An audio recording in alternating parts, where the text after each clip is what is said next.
is how a locker room is supposed to feel. You know what I'm saying? Especially when you got a team like this is how a locker room is supposed to feel. And I think that the whole team, the whole front office, the whole staff, everybody knew that we had everything we needed.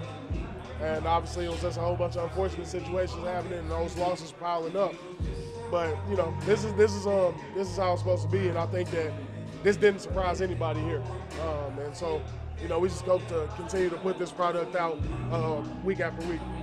What was it like when y'all finally got to put on the music after winning? I mean, it's been a while. Shit, I forgot how loud these speakers get, man. Yeah, so it was good to relearn that, and just have a good time in here. And then and credit to the head coach, man. Darren Rizzi, he's an energy guy. He's loud. He didn't change because he became the head coach or nothing. He stayed the exact same. He's just now got a different title. And, I think that fed us energy. And, that's the product of that coaching and the same players in here. We just energized. And, we all week we were like, this is a new season. And we started off our new season 1-0. And energy is a word that's been echoed since we've been talking to y'all all day. Like, what was the week of prep like for the team? Yeah, it was different. We changed some stuff up. We had some tweaks in the schedule and tweaks in the practice schedule, and it was just. I think he said at the end of the after this win and when he met us all in this locker room, he said it's easy to not buy in when you get changes like that. It's easy. It's the easy way out to not buy in.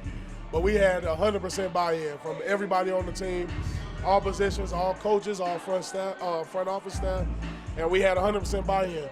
And win, lose, or draw, I knew that we were going to be different coming into this game. How easy is it to buy in for a guy like that? Y'all rallied around him as soon as the announcement was made as well. Yeah, like I said, he didn't change. He's been that. There's guys who aren't on special teams. I'm not on any special teams. I'm one of Rizzi's closest friends, and I'm not even on the teams that he coached. So that lets you know he does not change who he is for anybody. And I think that when you have that, person being so genuine, and guys can really cling to genuineness. You know what I mean? Like, win, lose, or draw, if you're the same, I'm going to respect that. And Rizzi has been that from when I first got here last year till this win, as his first win as a head coach. And I respect that. When'd you get this shirt made? This from last year. Yeah. It was just came to fruition, and it just happened to be the situation. But this came around Christmas time last year. I was like, it's a perfect opportunity to wear it again. This defense in the second half, especially late in that game, was put in a lot of pressure situations. But on that last drive, third down, Chase Young comes up with the sack, and then obviously on the fourth down getting the stop. I mean, how fitting was it maybe that the defense was able to seal this game? We talked about that all week. Now, when I say all week, Joe Woods, who was official D coordinator and all of that, he told us the stat.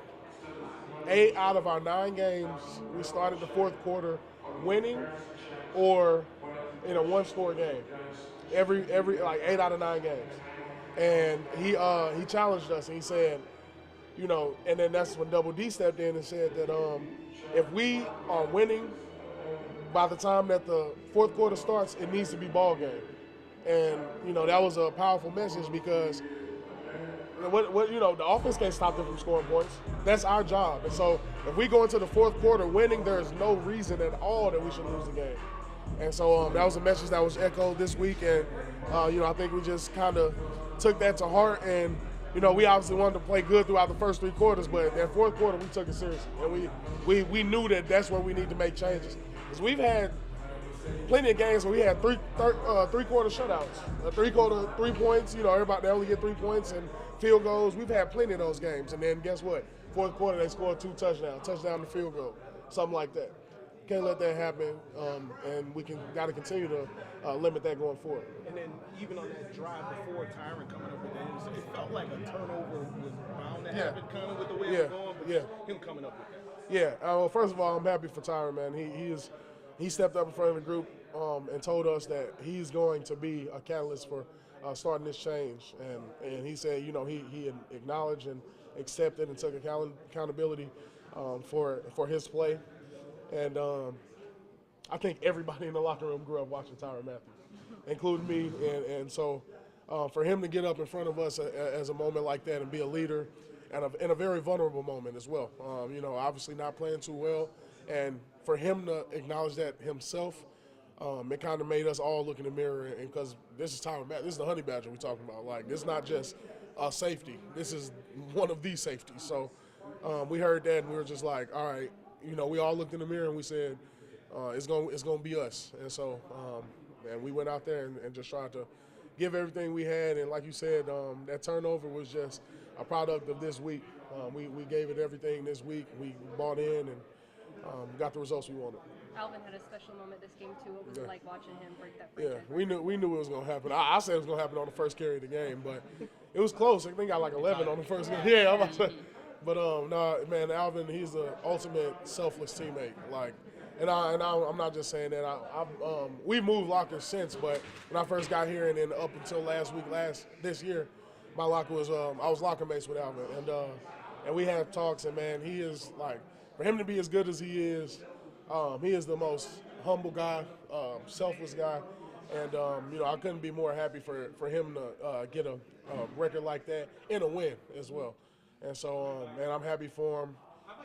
But like he said when he gave us his speech, he's far from done. So that record gonna be gonna add a couple more thousand to it for sure. Cam said, Yeah, absolutely, got to. Cam said that him getting that captain label was the biggest moment of the week. Yeah, you know what I mean? absolutely. Because people know how much of a leader he is. Yeah. Can you just speak to that? And you said that quiet confidence and that quiet leadership, but like just how big of an influence is he in this locker room? See, the thing I love about Alvin is I see a lot of myself in him as far as, like, I've never been a guy who needs a captain on my chest. Like, I've never been a guy who even wants a captain on my chest or C on my chest. Never been a rah-rah guy, like, yelling at everybody. I've always been, I'm going to go out there and play my best, and then guys are going to watch and follow. Alvin is that to a T. He's not going to yell at you. He's not going to tell you you need to be better. If you need to be better, you know you need to be better. And you just watch him and watch how he works throughout the week. And he doesn't say much, but he knows exactly what he's doing. He can help the young guys. He knows exactly what everybody around him is doing, the receivers, the line. And so that is the most effective leadership to me, is leading by example. And Alvin has mastered that.